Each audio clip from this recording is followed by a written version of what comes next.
Hi, this is Becky with the Howard County Library System, and today we're going to take a look at how to use Google Sheets. So you want to first start by logging into your Google account and navigating to your Google Drive. If you don't already have a Google account, check out the first and second videos of this series where we show you how to create an account and give you an introduction to Google Drive. Alright, so once you're on the main page of your Google Drive, you're going to go over to the New button on the left-hand side and select Google Sheets from the drop-down menu. This is going to open up a new blank spreadsheet for us. And the first thing we want to do is name our document. So we are going to click where it says Untitled Spreadsheet. For this video, we're going to be creating a household budget. This uses a lot of features of Google Sheets, so it's a really good example for us to learn off of. So I will just name this sheet Budget. Okay, so first we are just going to get some information down on the page. So I'm going to click in this first cell. That's what these little boxes here are called.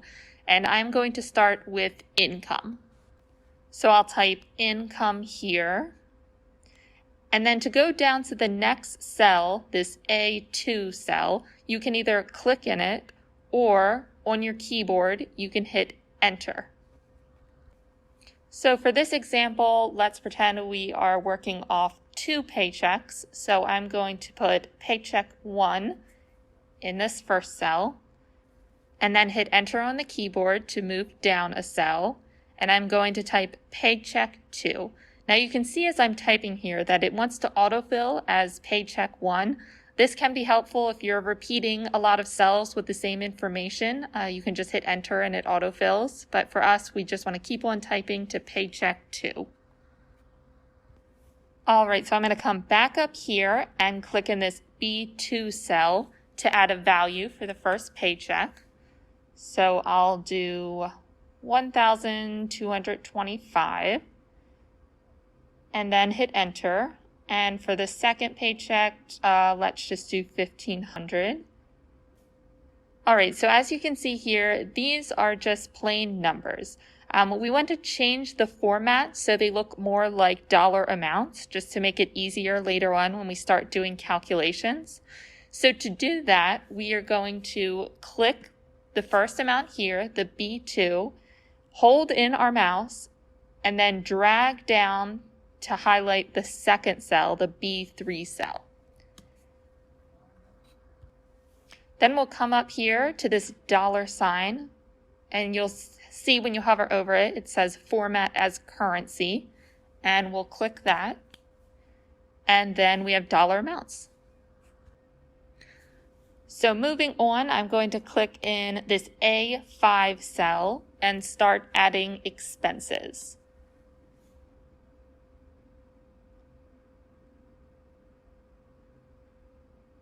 So I'll start with rent, and then I'm going to click on the B6 cell so I can fill in that value, and we'll just use $1,100 for that. And then I'll go down, click on this A7 cell, and we'll do electric. Now to fill in this value, I could click on the B7 cell as I did before. But just to make things a little easier, you can also hit the Tab key on your keyboard, and then it'll jump you over one cell to the right, and we can put in that value. We'll just do 100, and then I'm going to hit enter on my keyboard, and it's automatically going to jump us down to that A8 cell. So instead of just jumping us right under that 50 like we saw before, Google Sheets is going to recognize that we are doing a list of utilities and numbers, and to make things easier on us, when we hit enter, it's going to bump us back to the first part of that list so we can just keep going with our next item. So I'm just going to go down the line here, filling in with nice whole numbers. Remember, this budget is just an example for us to understand how to use Google Sheets. It doesn't have to be an accurate household budget. but hopefully when you get the hang of things, you can make a more accurate one for yourself.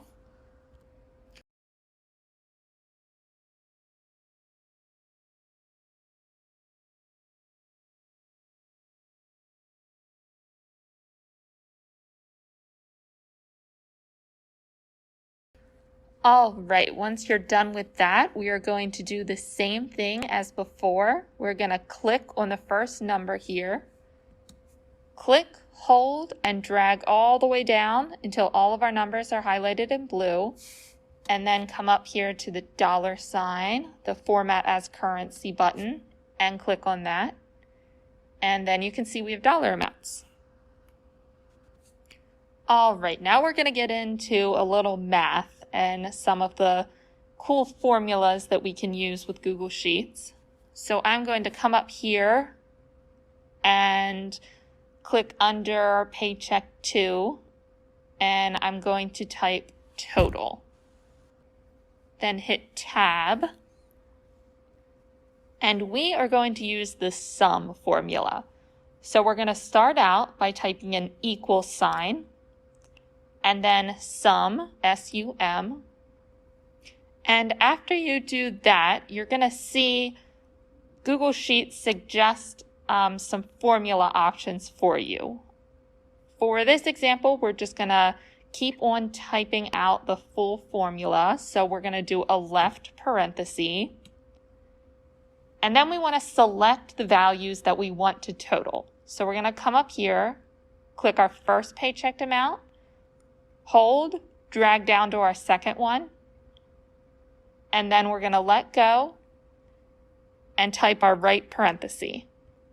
Then we can hit enter on our keyboard, and you'll see that the B4 cell has the total of our 2 paychecks. All right, so we're going to do the same thing with our expenses. We're going to add a total here, hit tab. And then for this one, we are going to use one of those suggestions that Google Sheet has. So you can see in this little pop-up window, it's suggesting the sum of B6 through B18. And that is the range for all of our expenses. So you can see in that gray area right here, press enter to select suggestion. So that's what we're going to do. We're going to hit enter on our keyboard. It fills in the formula for us, and then hit enter again, and we'll see the total, 2,160. Okay, so now we have a lot of information on our spreadsheet, so we want to tidy it up, make it a little easier to read and follow. So first I'm going to add a blank line between our income and our expenses. So I'll click on our expenses line, the 5 right here, and then you'll see the row is highlighted. I'm going to right click, insert one above, and this is going to add a blank line above the line that we previously had highlighted. So you can see now our expenses line is on line 6 and our blank line is on line 5. So now we can add some coloring to make our section titles stand out a little more. So I'll come up here to income, click, hold, and drag my mouse over to the B1 cell. And then I can come over here to the little paint bucket, the fill color, click that, and then we'll make income green. And then I'll do the same thing with the expenses, fill color, and we'll do red. So that helps a little, but now the titles, the income and expenses are a little hard to read. So I'm going to change the color of those. I'll click the income box and then come over here to the font color, click on that, and we'll change it to white. And then I'll also bold this. Most of the same formatting options that you saw for text in our How to Use Google Doc video are going to be available here. So things like font size, bold, italics, font color, those are all available in Sheets as well. So then we're also going to do the same thing to expenses, change the font color to white and bold it. And then let's also add a color to the total line. So we'll do a light green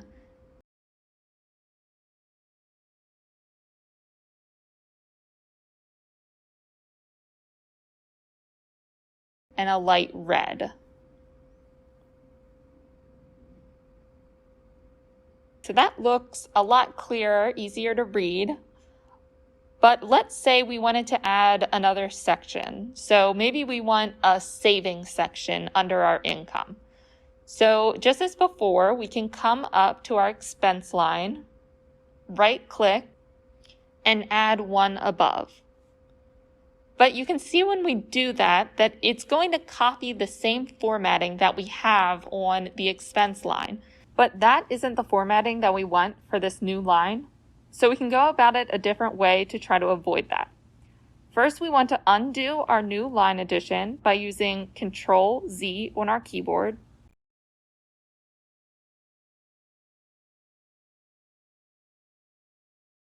So we can click on the blank line at row 5, right-click, and instead of add one above, we're going to add one below.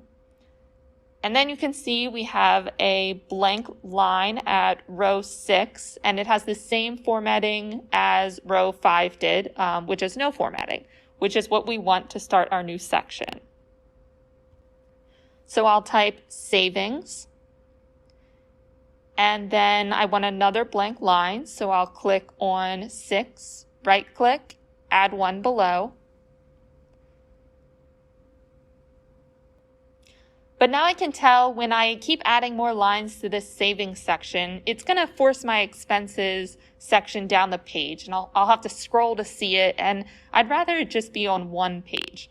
So what we're going to do is relocate our expenses section. So I'm going to click and hold at the expenses box and drag it all the way down to our total. So all of the cells are highlighted in blue. And then I am going to cut and paste. So I could right-click on the section and then hit cut, but instead I'm going to use my keyboard shortcut, which for cut is Control-X.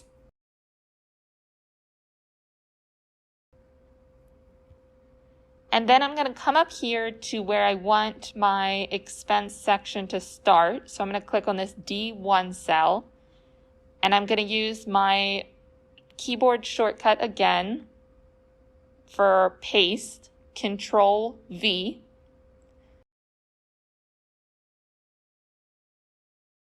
And then you can see our expense section has been moved over to the right. So we can continue to add items to our savings, and our expense section won't be lost from view. All right, so for savings, let's say we have to beef up our emergency fund, so we'll add that. And then we're also taking a vacation this summer, so we'll add a section for vacation savings. And then for the values, we're going to do something a little different. So for this B6 cell right here, I want that to read whatever is left of our paychecks after our expenses. So we're going to do another calculation here to find the difference of our totals. We're going to try one more different format for using the formulas on Sheets. The key when you're using any kind of formula, equation, simple math, to indicate to Sheets that you are doing a calculation, you always want to start with the equal sign. So we're going to put an equal sign here, And then you also want to include parentheses in your calculations. So we're going to start with a left parenthesis. And then we are going to click the total for our income to get our first value. You see it fills in B4. And then we're going to click minus. And for our second value, we are going to click the total of our expenses. You'll see it fill in E15. And then we're going to close out our parenthesis and hit enter on our keyboard. And then you can see we have the difference between our income and our expenses. So now we know how much we have to work with savings and how we want to split it between the emergency and the vacation funds. So let's say we know that we want to put $400 in the emergency fund every month, and then whatever we have left over in savings, we can just throw into the vacation fund. So we're going to put 400 here in the emergency category. And then same as before, we want to find the difference between our savings and our emergency.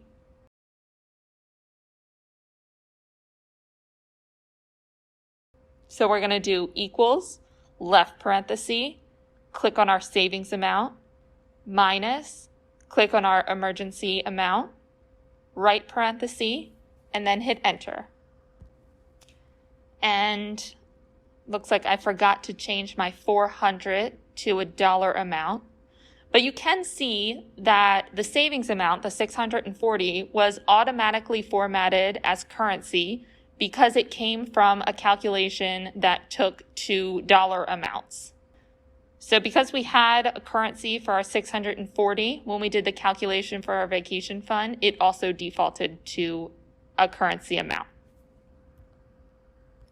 So let's get some color on our savings category. So we can do blue for the fill color and then bold the text and change the font color to white. That is a pretty good base. But say down the line you incur a new expense. So you need to add an item to your expense section. How do you do that? So similar to before, we are going to add an expense right above our miscellaneous item. So we'll click on miscellaneous and then right click, insert row. And then you can see a new blank row was added. And we can add our new item. So let's say we got a dog and we need to add the expense for that into our budget. So we can put pet and then hit tab. Now before I put in an amount for our pet item, I want you to pay attention to the calculations that we currently have going. So in our expense section, keep an eye on the total. And then because we use that total in our savings calculation, also keep an eye on the savings section. So I'm going to put in $30 for a pet. And then you can see it automatically updates our calculation. So our total has increased, therefore our savings has increased, and then more money has been added to our vacation fund. So that's really why you want to utilize these formula features when you're using Google Sheets. Yes, you can just add up all of your expenses on a calculator and then type in the total in your total cell. But down the line, when you have to add items into your spreadsheet, your calculations are going to be off. So if you set up the formulas when you first create your sheets, you can easily add in different items and all of your numbers will stay in sync. All right, so that is a basic introduction to using Google Sheets. I encourage you to keep practicing making example spreadsheets for yourself. The easiest way to learn this stuff is by doing. I promise you won't break it. The more you play around, the more you're going to learn.